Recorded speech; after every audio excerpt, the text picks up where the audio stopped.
রান্নার নতুন আর একটা ভিডিওতে তোমাদের অনেক স্বাগত বন্ধুরা। তো আজকে দেখো আমি তরকার ডালটা সেদ্ধ করে নিয়েছি। এদিকে পেঁয়াজ, আদা, রসুন, কাঁচা লঙ্কা, ধনে জিরের গুঁড়ো দিয়ে একটা পেস্ট বানিয়ে নিয়েছি। আর এদিকে আমি ডিমের একটা ভুজিয়া করে নেব। চাইলে তোমরা দুটো তিনটে যটা ইচ্ছা ডিম দিতে পারো। আর আমি এটা এগ চিকেন আর কি তরকা বানিয়েছিলাম। আর কিছুটা চিকেন কেটে লেবু দিয়ে নুন দিয়ে মাখিয়ে রেখেছিলাম। তারপরে ওটাকে আমি ভেজে নেব সুন্দর করে। আর আমার যেন মনে হয়েছিল যে একটু যদি নুন কম হয় তারপরে আমি আবার একটুখানি দু চার দানা ছিটিয়ে দিয়েছিলাম। দিয়ে তারপরে ওটাকে ভেজে রেখে তুলে নিয়েছি। তারপরে কড়াইয়ে সাদা তেল দিয়ে দিয়েছি, তেজপাতা ফোড়ন দিয়েছি। আর এভাবে তরকা রান্না করলে একদম আলাদা টেস্ট হয়। এরপরে কুচানো পেঁয়াজ আর টমেটো আমি একসাথে হাই ফ্লেমে দিয়ে ভেজে নেব। খুব সুন্দর করে ভাজতে হবে। এদিকে দেখো আমার মশলা রেডি। এর মধ্যে হলুদের গুঁড়ো দিয়ে দেবো, আর দিয়ে দেবো কাশ্মীরি লঙ্কার গুঁড়ো দিয়ে, আর দিয়ে দেবো একটু নুন। তো আমি তো ডাল সেদ্ধর সময় নুন দিয়েই ডালটা সেদ্ধ করে রেখেছিলাম, তাও একটু দিতে হবে বুঝে বুঝে যতটা কি দিয়েছি। তারপর চিনি দিয়ে একটু জল দিয়ে মশলাটা গুলিয়ে নিলাম। দিয়ে এবার টমেটো আর পেঁয়াজ যখন ভাজা ভাজা হয়ে যাবে তখন আমি ওর মধ্যে মশলার জল সমেত ঢেলে দিয়ে দেবো। দিয়ে খুব ভালো করে ওটাকে কষাতে থাকবো। যখন কষে একদম তেল বেরিয়ে আসবে তখন আমি ওর মধ্যে আবার দিয়ে দেবো চিকেনগুলো।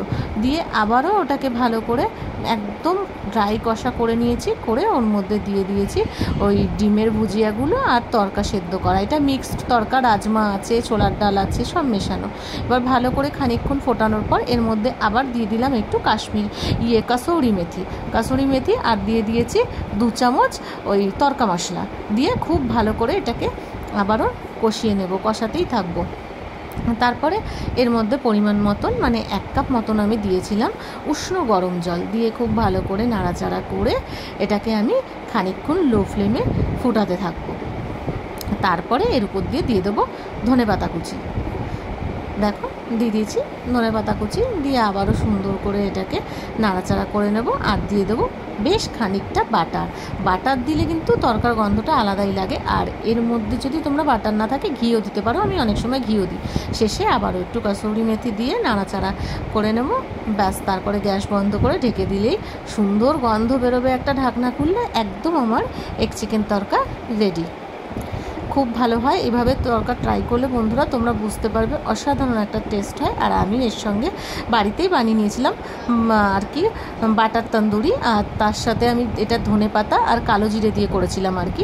দেখো সুন্দর করে বেলে নিয়ে এরকম বসিয়েছিলাম। আর অসাধারণ বন্ধুরা, দারুণ খেতে ছিল। প্রথমবার আমি এটা করেছি কালো জিরের ধনেপাতা দিয়ে, আর উপর দিয়ে বাটার ব্রাশ মানে গুলিয়ে দিয়েছিলাম। ভীষণ ভালো হয়েছিলো, একদম নরম হয়ে গেছে। আমি বাটার ধরে ধরে গুঁড়িয়েছি, যতটা পরিমাণ পেরেছি আমি ওর সাথে লাগিয়ে দিয়েছি। মেয়ে খেয়ে খুব সুন্দর বলেছে, আর আমিও খেয়েছিলাম, আমারও খুব ভালো লেগেছে। আমি সাধারণত অত বেশি বাটার ঘি এগুলো খাই না, কিন্তু এতে দিলে না প্রথমবার ট্রাই করলাম, বেশ একদম নরম হয়ে গেল। মানে বাড়িতে এটা প্রথমবার খেলাম। যাই হোক, পুরো ভিডিওটা তোমাদের কেমন লাগলো অবশ্যই কমেন্ট করে জানিও। দেখো একদম কম্বিনেশনটা পারফেক্ট কিনা অবশ্যই কমেন্ট করে জানাবে। টাটা, সবাইকে সুস্থ থেকো, ভালো থেকো।